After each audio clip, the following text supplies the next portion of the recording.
Today we're exploring two very different sides of Panama City, from the historic cobblestone streets of Casco Viejo to the astonishing scale of the Panama Canal, one rich in history, the other a feat of modern engineering. Let's go. We're Charlie and Julie, recently retired and finally taking the time to explore more of Latin America. Most of the time it's just the two of us, but every now and then our kids join us, and that's when the adventures get a little more thrilling and we stretch ourselves in all the best ways. We are excited to share this journey with you. After breakfast at the hotel, we took an Uber to Casco Viejo. Uber proved to be an efficient and reliable way to get around Panama City. While our map estimated the drive would take 10 to 20 minutes, roads to Casco Viejo are often closed off, funneling cars through a specific route. This congestion added time to our journey, so planning ahead and arriving early, especially on commute days, is important. We arrived at Tomás Herrera Plaza. Tomás Herrera was a prominent Panamanian statesman and military general who led Panama's first brief period of independence in the 19th century. It was there that we met our guide and began learning about Casco Viejo, also known as Casco Antiguo or San Felipe. We have three cities with the model. The old city is about 5 miles from here. Just behind the skyrise is the old Panama. This historic district is a UNESCO World Heritage Site and offers a striking contrast to Panama City's modern skyline. The original city was founded in 1519, but was destroyed during Henry Morgan's attack in 1671. In 1673, the city was relocated to this defensible peninsula, becoming the foundation of today's Panama City. The Panama Canal Museum once served as headquarters for both the French and U.S. canal efforts. We didn't have time to visit on this trip, but it's high on our list for next time. Casco Viejo is beautiful, but narrow streets, construction zones, and uneven sidewalks can make walking challenging. While our guide was very accommodating, this is something to keep in mind when planning a visit. Casco Viejo was built as a fortified city, complete with walls and bastions that are still visible today. Standing here, we're looking south toward the Pacific Ocean. Panama is uniquely oriented west to east, with the Atlantic Ocean to the north and the Pacific to the south, a geography that has shaped its history and global importance. In the distance, you can see the Palace of Simón Bolívar and the Church of San Francisco of Assisi. While we didn't climb the tower ourselves, visitors can climb the church's tower for sweeping views of Casco Viejo. The facade of the Church of La Merced was carved in 1620 and transported piece by piece from the original city. Inside, the sacristy holds a small museum with colonial artwork and religious artifacts tied closely to Panama's history. The Iglesia de San Jose is known for its magnificent golden altar, originally built in 1737.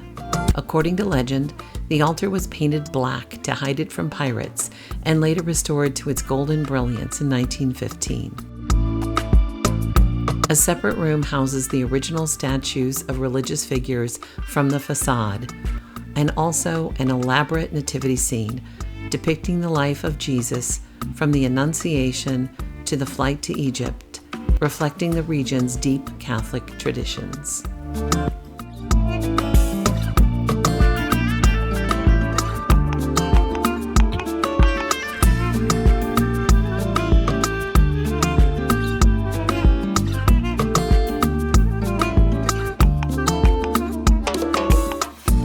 The convent of Santo Domingo was built in 1678, but destroyed by fire in 1756. It has been in ruins ever since, but the most famous aspect is the Arco Chato shown here, or flat arch, an architectural marvel that stood unsupported for centuries before collapsing and being restored. The Central Hotel Panama opened in 1874 as the country's first hotel and quickly became a gathering place for travelers, canal builders, and dignitaries, including U.S. President Theodore Roosevelt during his 1906 visit, marking the first time a sitting U.S. president traveled abroad. After a morning full of sightseeing, we had lunch at El Nacional, just off the main square. Recommended by our guide, it served classic Panamanian dishes, including this wonderful chicken and rice with vegetables, plantains, and a chicken tamalito. Classic food which was very welcome after our morning tour. We also noticed a cooking class underway in the back of the restaurant, something we'd love to try next time. In the afternoon, we headed to the Miraflores Visitor Center, the closest canal viewing site to Panama City. The center includes an IMAX theater, restaurant, souvenir store, and museum, which was closed during our visit due to renovations, except for a small exhibit on the first floor. Tickets are easy to purchase online. Visitors can also choose to go to the Agua Clara Visitor Center on the Atlantic side, where the newer massive Neo-Panamax locks can be viewed. You can also select a guided tour which gives you exclusive access to a restricted area to take photos and observe the operation up close. After purchasing tickets, we took 2 escalators to the main level. Because the museum was under renovation, only a small exhibit was open, and the primary observation decks were temporarily closed.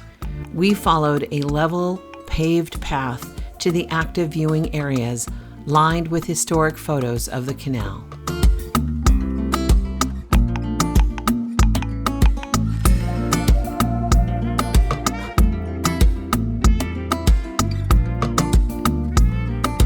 Arriving around 3 p.m., we thought we would miss the crowds, but found people packed along the fence, on all the seats on the landing, along the stairs going up to the second level, where they were 3 deep.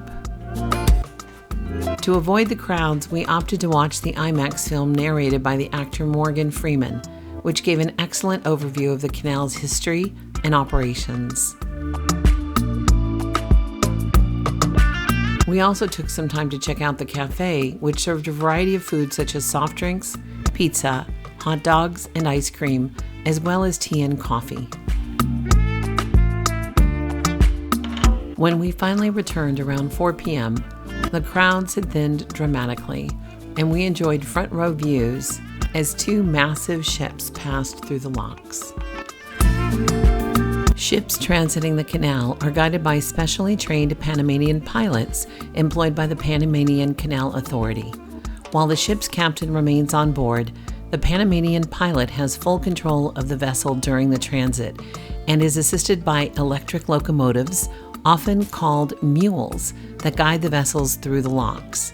These mules run on tracks along the lock walls and are named for the animals historically used to tow boats. They use steel cables and winches to keep massive ships centered and prevent them from hitting the walls, though the ship's own engines provide forward propulsion. Here is a video of the ship being lowered in the lock at 3 times normal speed.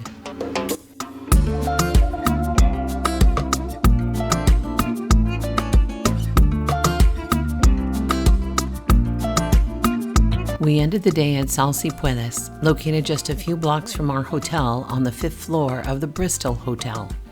The menu blends Afro-Panamanian, Peruvian, and international flavors. We chose a quiet table in the corner of the bar.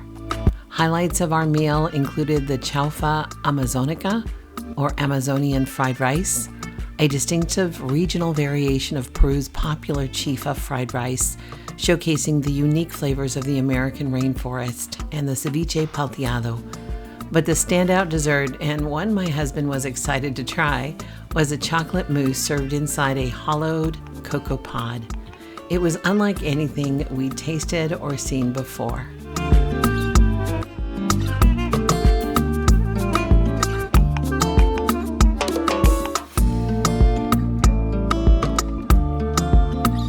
Before we wrap up, here's our Travelese scorecard for Panama City, Panama.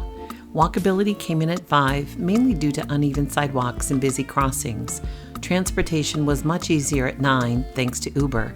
Overall comfort and food were strong, but accessibility can be mixed, especially in older areas. All things considered, we'd give Panama City an overall travel ease score of 7.6 out of 10. Like always, your experience may vary, but this is how it felt for us. Next, we fly to Costa Rica, our home base for the next portion of this trip. We'll take you inside our hotel in Momentum Plaza, explore San Jose's museums, sleep at the foot of a volcano with our son Jack, visit Coffee Country, and more. We'll see you there.